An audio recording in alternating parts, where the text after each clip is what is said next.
Hey there, QuickBooks enthusiasts. Welcome back to another tutorial where we dive into the nitty-gritty of managing your finances like a pro. Today, we're tackling episode 163, How to Add a Beginning Balance in QuickBooks Online for 2025.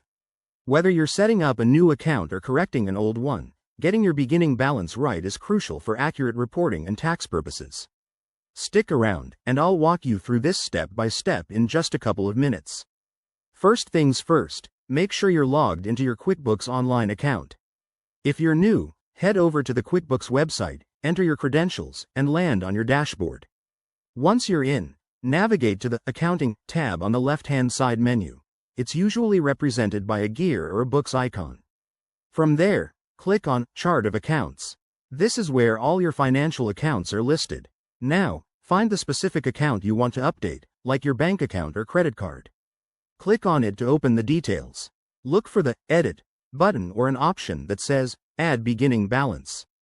If it's not immediately visible, you might need to go to Transactions and select Banking, then Add Transaction.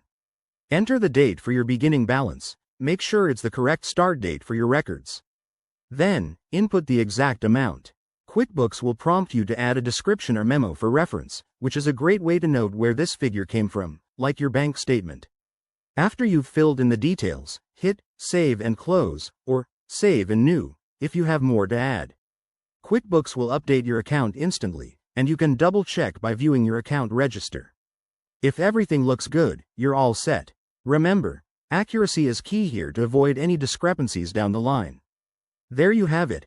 That's how you add a beginning balance in QuickBooks Online for 2025. If you found this helpful, give it a thumbs up. Subscribe for more tips, and drop a comment if you have questions. Thanks for watching, and I'll see you in the next video.